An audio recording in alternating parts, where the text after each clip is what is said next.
Three more women accusing former Vice President Joe Biden of improper conduct. This as he released a video on Twitter yesterday pledging to change. Social norms have begun to change, they've shifted, and the boundaries of protecting personal space have been reset. And I get it. I get it. I hear what they're saying. I understand it. And I'll be much more mindful. That's my responsibility. Critics saying the former VP's response falls short because he never apologized. So would that be enough? Let's ask. Fox News contributor Katherine Timpf, Wall Street Journal's Bill McGurn, and Independent Women's Forum Inez Stepman. Kat, is that what he needs to do? Does he need to completely fall on his sword? It's so interesting because this is probably the best example that we could possibly have of the fact that he's right that times have changed, because this is not something that he did behind closed doors. This is something that he did out in the open. People made jokes about it, sure, but it was never going beyond jokes like, oh, creepy Uncle Joe, ha ha ha. There was never any sort of genuine concern for these women. I think an apology could take him a long way, certainly, but he is right to say that the norms have changed. I mean, the reaction now versus the reaction when this was happening and we all saw it, there is a huge difference there. Although, Inez, what I read and I thought was compelling was that maybe the general public's reactions have changed, but the women at that very moment felt like they were being violated. They felt that this was a creepy situation at the time that it happened. Maybe they didn't feel they had the power to voice that, but they did feel that way.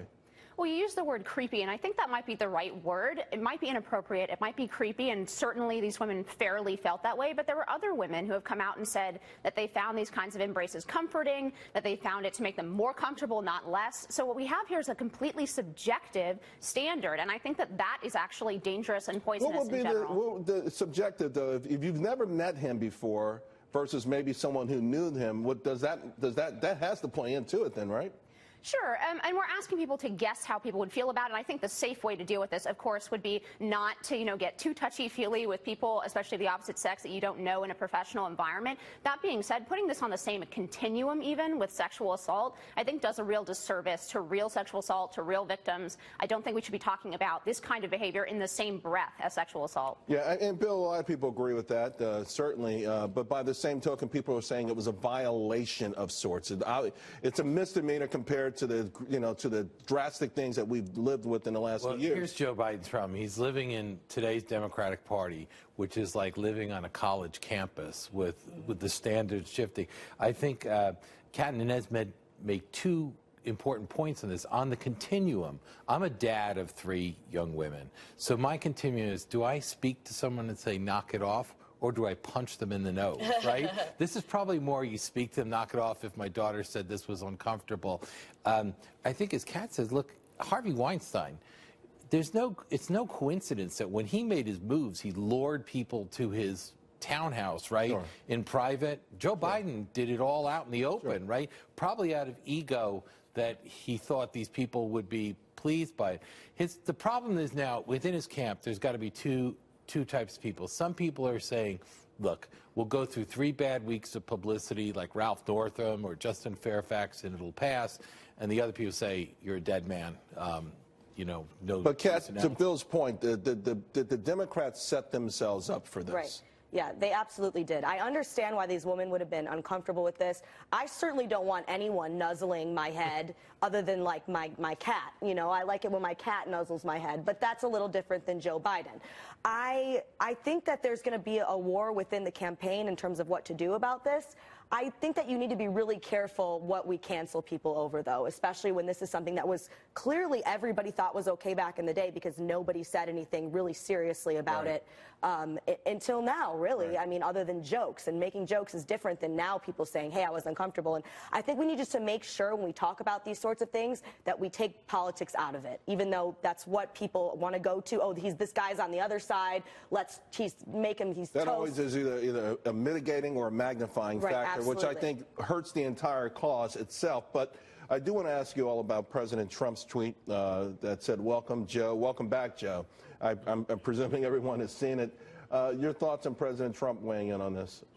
Look, I think he's pointing out that Joe Biden is now under the same sort of media scrutiny that everybody on the right always is. And Kat's right when she says that this is a political standard, and that does a disservice. No matter what the standard should be in terms of appropriate or inappropriate behavior, we should be applying it equally to everyone.